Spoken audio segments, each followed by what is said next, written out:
So I acquired this in a trade the other day for a modded Xbox, along with a whole bunch of other highly valuable games, including several games that were complete in box.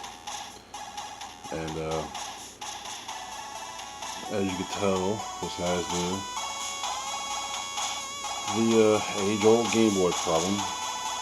I've got the contrast turned all the way up so that this shows up better in the video, but as you can see there, the corners of the screen don't work anymore. And what happens is down here on the inside where the tab bond is for the screen, the solder connections to the edge of the bonding come loose. And the way to go about fixing it is taking soldering iron and basically running it across the edges and re-bond the connections back together. And that should get it back going. So we're going to take this puppy apart. What you'll need to take it apart with, of course, you'll need one of these puppies, the tri-link screwdriver. The screws are in there pretty tight, so best to use the correct tool for it.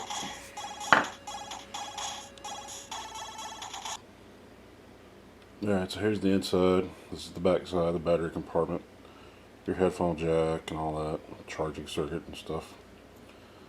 I believe you could put a rechargeable pack in this. I don't remember. I know you can plug DC power into it, but anyway, so here's your backboard and here's your front board.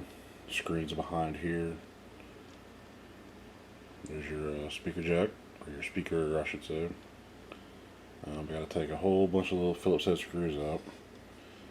Right here, that plastic stand is cracked. Probably from old age. These get more. These are like the Super Nintendo. They yellow and they get brittle as they get older with age. This hasn't really yellowed yet, but it is pretty old. So it could have cracked from that. It could have cracked from the screws being removed. Nintendo put them in there super tight. Or it could also be that it was dropped at some point. Who knows? These things get beat up. It's amazing they all still work as good as they do. So to get this apart, we need to separate it. So we're going to have to pull this ribbon cable loose. Trying to do this one-handed. It's very easy to do. All you have to do is just pull the ribbon cable out right here. Be gentle with it. This is an old cable, so you don't want to go breaking the cable, getting a new one. Probably a pain in the ass. It'd be cheaper to just buy a new Game Boy at that point. So we're going to see about getting this cable loose. Alright, so we got the cable loose.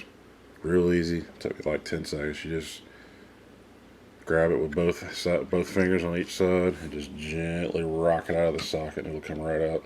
There's not much tension on it. So we'll have to remove all these screws and hope that when we remove them we don't get the same thing that happened right here with that cracking like it did. Part of it's missing, so super gluing it back together is not going to make a difference. It's going to end up being one less screw in the Game Boy, probably. So we got to take that out. We got to get the speaker out. It shouldn't be too bad.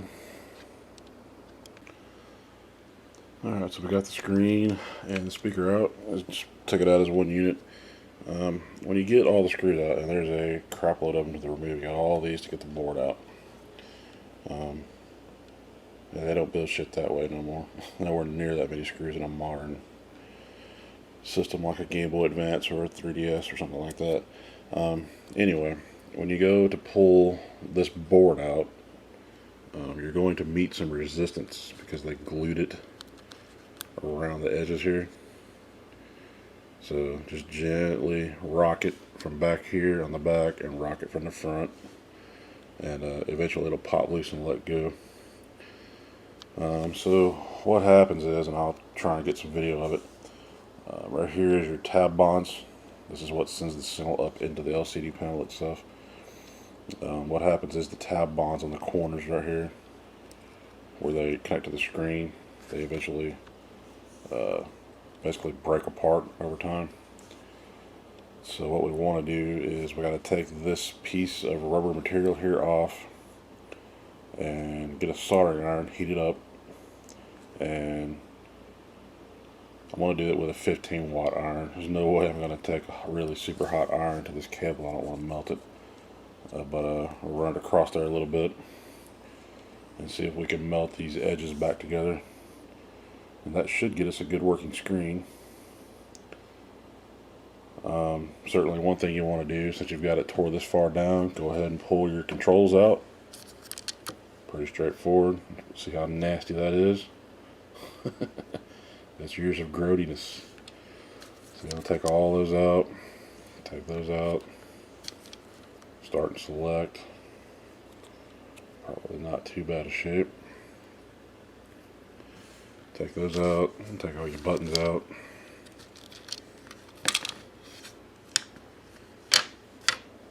And there's a piece right there of the plastic, looks like, from that broke joint right here. Not enough of it to do anything with, unfortunately. Ew, yeah, look at that. Grow tea. Same there, so we'll give this side a bath and let it dry. Clean all the crud out from under the screen. That's just nasty. Alright, so we got that little piece of rubber off. This is glued down. It's with adhesive tape thing. When you pull it off, just ease off on it, and it will leave the sticky stuff will be left behind right across here. So best thing to do is get a flathead screwdriver and just go under one side here or here and get one side of it up, and then you can just easily and gently pull it off. So it won't ever go back on there, so we're not too worried about it. We're pretty sure it was there along with the adhesive over here to just keep dust out from inside the screen. So this part here is still tacky, so when I put it back in, it should just re-adhere.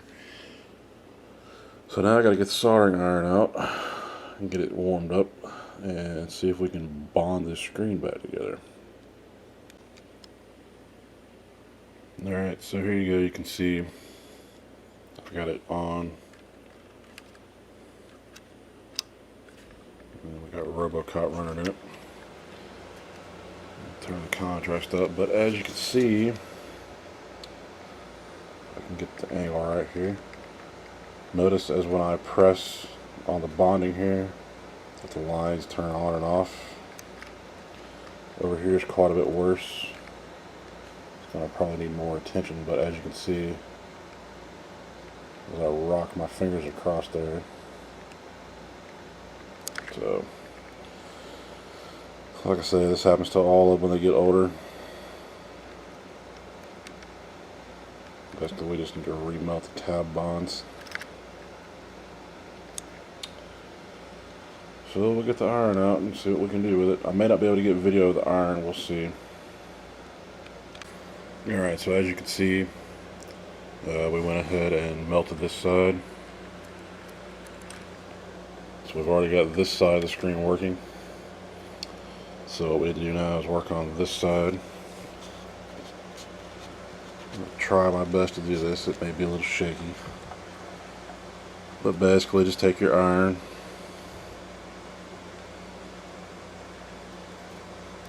and just run it across. Don't leave it in one place constantly.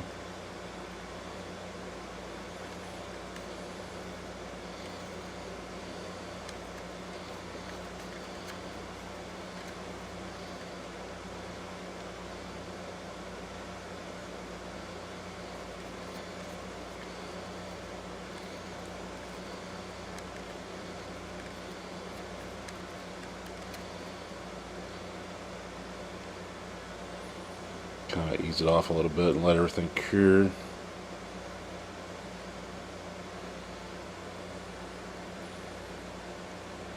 Hope this is coming out. I can't really tell through the viewfinder.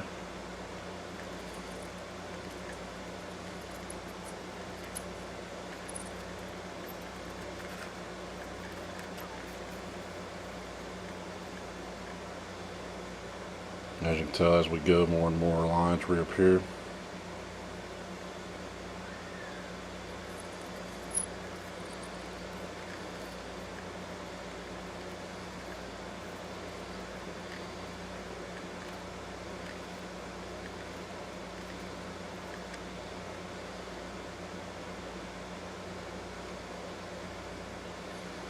Yeah, we're getting there.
Alright, we're going to need both hands to steady this, but as you can see, we're making progress.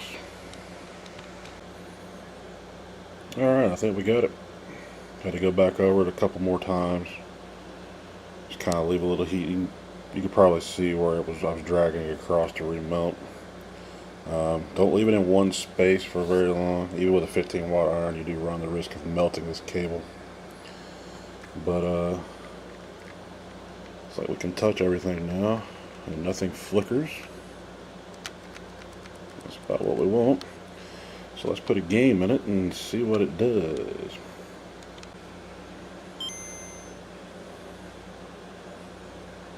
Alright, looks like we might have us a good working screen now.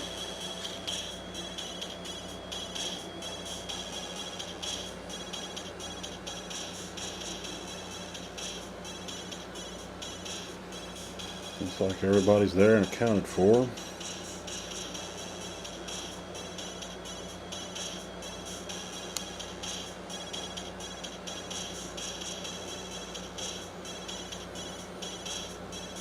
So let's get it put back together, see what happens. Alright, we got it back together. See what happens.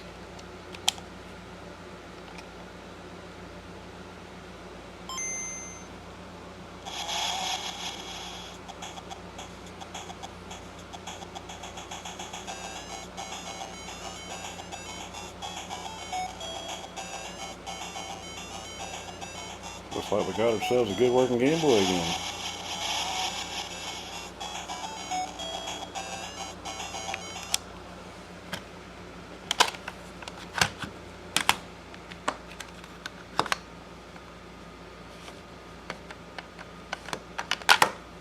Trying to do this one-handed is impossible.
Oh, dirty cartridge.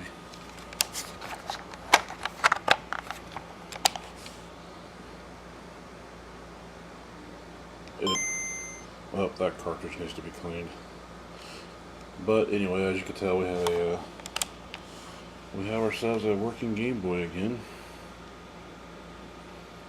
Cleaned all the buttons, and they needed it because that's how damn nasty they were. Yucko. Clean that up, clean that up, clean the speaker grill out. Used to, you could buy these. I don't know if you can still buy these or not.